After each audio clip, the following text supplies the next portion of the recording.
আবার একটি নতুন ভিডিওতে আপনাদের সকলকে স্বাগত জানাই। বন্ধুরা, অনেকেই গ্রুপ সি এবং গ্রুপ ডি ভালো পরীক্ষা দিয়েছে, কিন্তু কনফিউশনের মধ্যে রয়েছে যে কাট অফ কেমন যেতে পারে। অনেকেই এই দ্বিধাদ্বন্দ্বের কারণে কিন্তু ইন্টারভিউ এবং টাইপিংয়ের জন্য প্রস্তুতি নিচ্ছে না। আজকে আমরা এই ভিডিওর মাধ্যমে আলোচনা করব গ্রুপ সি এবং গ্রুপ ডির কাট অফ কেন কম যেতে পারে। মোট 5টা পয়েন্টের উপর ভিত্তি করে আমরা এই কাট অফটা কম যাওয়ার কারণ ব্যাখ্যা করব, এবং সেটা যারা দ্বিধাদ্বন্দ্বের মধ্যে রয়েছে গ্রুপ সি এবং গ্রুপ ডির পরীক্ষার্থী যারা পরীক্ষা দিয়েছে মোটামুটি ভালো, তাদের অবশ্যই দেখতে অনুরোধ করব ভিডিওটি। WB West Bengal school service group C and group D cut off কেন কম যেতে পারে। 1 নম্বর যে পয়েন্টটি রয়েছে আমরা আলোচনা করব পয়েন্ট ওএমআর শিট বাতিল। আমরা বিভিন্ন সোর্স মাধ্যমে জানতে পেরেছি যে একটা হিউজ পরিমাণ স্টুডেন্ট কিন্তু পরীক্ষা দিয়েছিল গ্রুপ সি এবং গ্রুপ ডিতে। এই গ্রুপ সি এবং গ্রুপ ডির হিউজ পরিমাণ স্টুডেন্ট পরীক্ষা দেয়, কিন্তু যে মেন সমস্যা হয়েছে যে তারা কিন্তু ওএমআর শিটটা বাতিল করেছে। ওএমআর শিটটা সমস্যা করানোর জন্য দেখা গেলো কেউ গোল করতে গিয়ে ভুল করেছে, কেউ নাম লিখতে গিয়ে ভুল করেছে, কেউ রোল নাম্বার লিখতে গিয়ে ভুল করেছে। এরকম বিভিন্ন রকমের ভুল তারা কিন্তু করেছে ক্যান্ডিডেটরা। এই ভুলের কারণে কিন্তু একটা বিপুল সংখ্যক ওএমআর শিট বাতিল হয়েছে এই গ্রুপ সি এবং গ্রুপ ডির। এটা কিন্তু একটা প্রধান কারণ হতে চলেছে যে কাট অফ কম যাওয়ার পিছনে। কারণ আমরা দেখেছি যে অনেক যেমন নতুন স্টুডেন্টরা পরীক্ষা দিয়েছে, তেমনি কিন্তু পুরনো স্টুডেন্টরাও পরীক্ষা দিয়েছে। তুলনামূলকভাবে পুরনো স্টুডেন্টরা কম ওএমআর শিট বাতিল হবে, কারণ তারা দীর্ঘদিন ধরে পরীক্ষা দিচ্ছে। কিন্তু নতুন যারা ক্যান্ডিডেট রয়েছে তাদের কিন্তু একটা হিউজ পরিমাণে ওএমআর শিট বাতিল হয়েছে। আমরা অনেকের মুখে শুনেছি যে তাদের হলে এতজন ওএমআর শিট বাতিল করেছে, রোল নাম্বার ঠিকঠাক লিখতে পারেনি, গোল করতে পারেনি ঠিকঠাক, দেখা গেল 2 এর জায়গায় 3 গোল করে ফেলেছে, এর জায়গায় B গোল করে ফেলেছে। এইরকম কিন্তু অনেক রকমের সমস্যা স্টুডেন্টরা করেছে, এবং এর সরাসরি এফেক্ট পড়তে চলেছে কিন্তু কাট অফের ওপরে। এবং এই কারণের জন্য কিন্তু তোমাদের কাট অফরা কম যেতে পারে। একটা বিশেষ যে কারণ ওএমআর শিট বাতিল।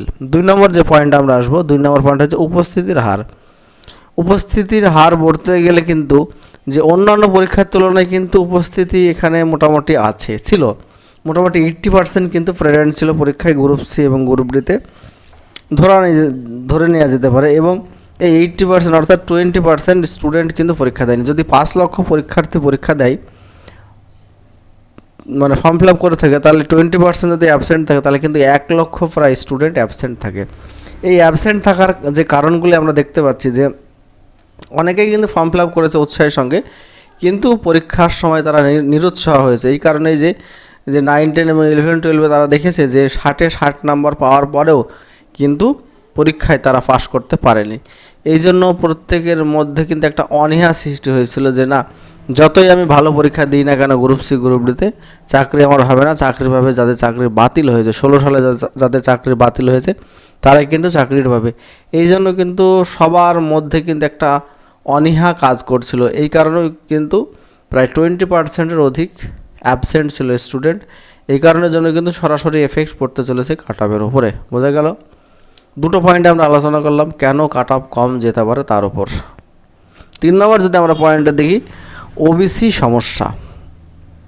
এই ওবিসি সমস্যা হচ্ছে যে আমরা দেখছি দীর্ঘ 2 বছর ধরে কিন্তু হাইকোর্ট, সুপ্রিম কোর্ট, রাজ্য সরকার এই নিয়ে কিন্তু একটা ওবিসি সমস্যা রয়েছে। কোন কোন ক্যাটাগরিগুলোর মধ্যে ওবিসি এ পড়ছে, কোন কোন ক্যাটাগরি ওবিসি বি পড়ছে, এগুলো কিন্তু দ্বিধাদ্বন্দ্বে পড়েছে। অনেকে জানেই না যে তার ক্যাটাগরি কোনটা, ওবিসির এ না বি।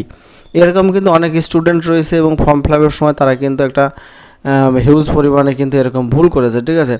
এবং ভুল করার কারণে কিন্তু তাদের ক্যান্ডিডেটও বাতিল হয়ে যেতে পারে, এবং তাদের রেজাল্ট না আসতেও পারে, ঠিক আছে। এছাড়া যে নতুন রাজ্য সরকার এসেছে আমাদের রাজ্যে, সেই রাজ্য সরকার কিন্তু ওবিসিটা কিন্তু একটা করে দিয়েছে। আগে কিন্তু আমরা দেখেছি ওবিসি এ এবং বি মিলে প্রায় 160-70টা ক্যাটাগরি ওবিসির মধ্যে ছিল, কিন্তু এখন নতুন সরকার এসে কিন্তু একটা মাত্র ওবিসি করেছে, এবং শুধুমাত্র 66টা কিন্তু ক্যাটাগরি ওবিসির মধ্যে অন্তর্ভুক্ত করেছে। এই জন্য কিন্তু একদম সরাসরি যে এফেক্টটা পড়তে চলেছে গ্রুপ সি এবং গ্রুপ ডিতে কাট অফের উপরে। কাট অফ কিন্তু কম যাবেই এই জন্য, ঠিক আছে, তাহলে তিনটে পরপর পয়েন্ট আমরা আলোচনা করলাম। এক হচ্ছে যে ওই মার্কশিট বাতিল, 2 নম্বর হচ্ছে উপস্থিতির হার, এবং 3 নম্বর হচ্ছে ওবিসি সমস্যা। এবার 4 নম্বরের দিকে যদি আমরা নজর দিই, 4 নম্বর হচ্ছে 2016 ওএমআর আপলোড। সরকারের যে মূল পদক্ষেপ হবে রেজাল্ট প্রকাশের আগে গ্রুপ সি এবং গ্রুপ ডি এর মূল যে পদক্ষেপ সেটা হচ্ছে ওএমআর শিট আপলোড। এই 2016 সালের যদি ওএমআর শিট আপলোড করে সরকার, তাহলে কিন্তু বিভিন্ন যে সমস্ত দুর্নীতিগ্রস্ত অশিক্ষক কর্মীগুলো ছিলেন এবং ক্লার্ক সি, গ্রুপ সি এবং গ্রুপ ডি কর্মীগুলো ছিল, সেগুলো কিন্তু এই অনেকেই কিন্তু পরীক্ষা দিয়েছে, তারা কিন্তু সরাসরি বাতিল হয়ে যাবে, এবং বাতিল হওয়ার কারণে কিন্তু এই কাট অফটা কম যেতে পারে। বোঝা গেল? দেখা গেল একটা উদাহরণ সহ তোমাদেরকে বোঝানোর চেষ্টা করি। 2988টা ক্লার্কের পোস্ট, এবং স্কুল সার্ভিস কমিশনের মত অনুসারে প্রায় 800 মতো এর মধ্যে যোগ্য গ্রুপ সি কর্মী রয়েছে। দেখা গেল 800 জায়গায় 1200 হয়ে গেল, 400 অলরেডি সরকারের পক্ষ থেকে ঢুকিয়ে দেওয়া হলো, ঠিক আছে, যেটা পুরনো সরকার করতো। এর ফলে কী হবে, কাট অফটা কিন্তু বেড়ে যাবে, কারণ গ্রুপ সিতে অলরেডি কিন্তু যারা চাকরি করতো 2016 সালে, সেখানে কিন্তু 5 নাম্বার বেশি দেওয়া হবে। এই 5 নম্বরের জন্য অনেকেই কিন্তু ডাক পেয়ে যাবে, অনেকেই ফ্রেশ ক্যান্ডিডেট কিন্তু ডাক পাবে না। যদি দেখা গেল 800 জায়গায় 1200 হয়ে যায়, তখন কিন্তু সমস্যা হতো। কিন্তু নতুন যে সরকার এসছে, তাদের যে পদক্ষেপ 2016 সালে ওএমআর শিট আপলোড, এই ওএমআর শিট আপলোডের ফলে তারা কিন্তু আর যারা দুর্নীতিগ্রস্ত শিক্ষক এবং শিক্ষাকর্মী, তারা কিন্তু আর পরীক্ষায় বসতে পারবে না, এবং রেজাল্টও তাদের পাবলিশ হবে না। এই জন্য কিন্তু সরাসরি এফেক্ট পড়বে কাট অফের উপরে। বোঝা গেল? 5 নম্বরের পয়েন্ট দিয়ে যদি আমরা নজর দিই, 5 নম্বর হচ্ছে নতুন সরকারের সঠিক পদক্ষেপ। নাম্বার কমার অর্থাৎ কাট অফ কম যাওয়ার পিছনে সরকারের একটা যথেষ্ট গুরুত্বপূর্ণ ভূমিকা রয়েছে, সেটাই কিন্তু আমরা আলোচনা করব এখন। বন্ধুরা, নতুন সরকার আসার পরে কিন্তু স্কুল সার্ভিস কমিশনকে নতুন করে আবার সাজানোর চেষ্টা করছে। বিভিন্ন যারা পুরনো কর্মচারী ছিল, নতুন কর্মচারী যারা উদ্দীপনার সঙ্গে কাজ করতে পারবে এবং সঠিক তথ্যটাই সরকারকে দেবে, এবং সঠিক যারা চাকরির মূল প্রাপ্য ক্যান্ডিডেট, তারাই কিন্তু চাকরি পাবে।